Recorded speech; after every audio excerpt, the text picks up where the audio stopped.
ଦେଖନ୍ତୁ ସୁଭଦ୍ରା ଯୋଜନାକୁ ନେଇକିରି ଆଉ ଗୋଟେ ଆଇଲା ବଡ଼ ନ୍ୟୁ ଅପଡେଟ୍। ତ ଆପଣ ପ୍ରଥମତଃ ଏଇ ଯୋଉ ଭିଡ଼ିଓଟା ଦେଖି ନିଅନ୍ତୁ।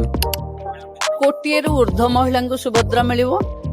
ସୁଭଦ୍ରା ଏଥର 28 ତାରିଖ ରକ୍ଷାବନ୍ଧନ ଦିନ ମିଳିବ। ସ୍ଥାନ ନୟାଗଡ଼ ହବ।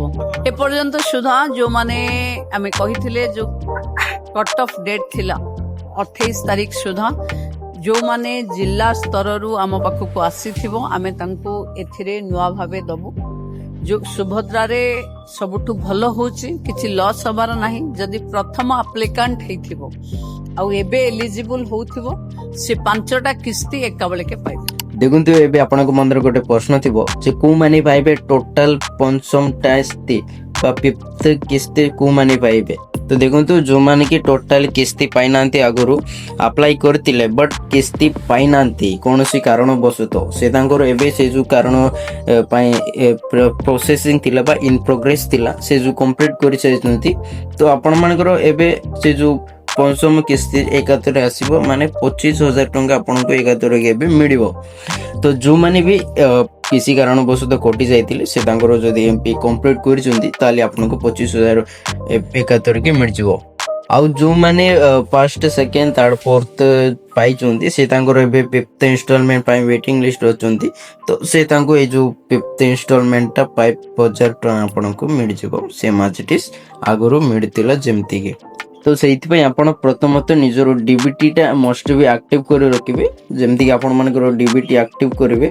ତ ଯଦି ଆପଣମାନଙ୍କର DBT ଆକ୍ଟିଭ୍ ନଥିବ ତ ଆପଣମାନେ କୌଣସି ଯୋଉ ସୁବିଧା ଆପଣମାନେ ପାଇପାରିବେ ନାହିଁ। ଗଭର୍ଣ୍ଣମେଣ୍ଟ ତରଫରୁ ଯୋଉ ସୁବିଧା ଅଛି ତ ସେଇ ସୁବିଧା ସବୁ ଆପଣଙ୍କର DBT ଆକାଉଣ୍ଟକୁ ପଳେଇବ।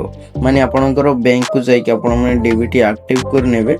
ଆଉ ଯଦି ଆପଣମାନଙ୍କର ଆକାଉଣ୍ଟ ବି ଲକ୍ ହେଇଯାଇଥିବ ତ ସେ ଯୋଉଟା ଆପଣମାନେ ପୁଣି ଥରେ ଅନଲକ୍ କରିନେବେ। ତା ସହିତ ଆପଣମାନେ କିଛି ଯଦି କଟି ଯାଇଥିବ ତ ଆପଣମାନେ ଏଇ ଯୋଉ ଆପ୍ଲିକେସନ୍ ଷ୍ଟାଟସ୍ ଅଫିସିଆଲ ଏଇ ଯୋଉ ସୁଭଦ୍ରାର ଅଫିସିଆଲ ୱେବସାଇଟକୁ ଆସି ଆପଣମାନେ ଷ୍ଟାଟସ୍ଟାକୁ ଚେକ୍ କରିଦେଇ ପାରନ୍ତି। ତା ସହିତ କିଛି କାରଣ ଯଦି ଥିବ ତାହେଲେ ଆପଣଙ୍କର ସେଇଠି ଶୋ କରି ଦିଆଯିବ। ଯଦି ଆପଣମାନଙ୍କର ନନ୍ NFS ଶୋ କରୁଛି ଯେତେବେଳେ ଆପଣ ଷ୍ଟାଟସ୍ଟା ଚେକ୍ କରିନେବେ ତାହେଲେ ଆପଣମାନଙ୍କର ଯୋଉ ରାସନ କାର୍ଡ଼ଟା କଟି ଦିଆଯାଇଛି। ଆଉ ଯଦି କିଛି EKYC କମ୍ପ୍ଲିଟ୍ କରିବା ପାଇଁ କହୁଥିବ ତାହେଲେ ଆପଣମାନେ ନିଜର ଜନସେବା କେନ୍ଦ୍ର ଯାଇକି ଆପଣମାନେ ସେ ଯୋଉଟା କରିପାରିବେ। ତା ସହିତ ଆପଣମାନଙ୍କର ଆଉ ଗୋଟେ ମେନ୍ ଇମ୍ପୋର୍ଟାଣ୍ଟ କଥା ରହିଯାଉଛି ବ୍ୟାଙ୍କ DBTଟା ଆପଣମାନଙ୍କର ଯେକୌଣସି ଗୋଟିଏ ବ୍ୟାଙ୍କରେ ହେଇପାରିବ। ଯୋଉ ବ୍ୟାଙ୍କରେ ବି DBT ଆକ୍ଟିଭ୍ ଥିବ ବା ଡାଇରେକ୍ଟ ବେନିଫିଟ୍ ଟ୍ରାନ୍ସଫର ଆକ୍ଟିଭ୍ ଥିବ ସେ ଆକାଉଣ୍ଟକୁ ହିଁ ଆପଣମାନଙ୍କର ପଇସା ପଳେଇବ। ଓକେ ତ ସେଇ ଜିନିଷଟାକୁ ଆପଣମାନେ ଧ୍ୟାନ ରଖିନେବେ। ତ ଏହା ଥିଲା ଆଜିର ଭିଡ଼ିଓ। ଯଦି ଭିଡ଼ିଓଟି ହେଲ୍ପଫୁଲ୍ ଲାଗିବ ତାହେଲେ ଗୋଟେ ଲାଇକ୍ କରିନେବେ ଆଉ ଚ୍ୟାନେଲରେ ନ୍ୟୁ ଥିଲେ ସବସ୍କ୍ରାଇବ୍ କରିଦେବେ ଯାହାଦ୍ୱାରା କି ମୁଁ ଆପଣଙ୍କୁ ଆଗକୁ ଏମିତି କଣ୍ଟେଣ୍ଟ ଆଣିପାରିବି।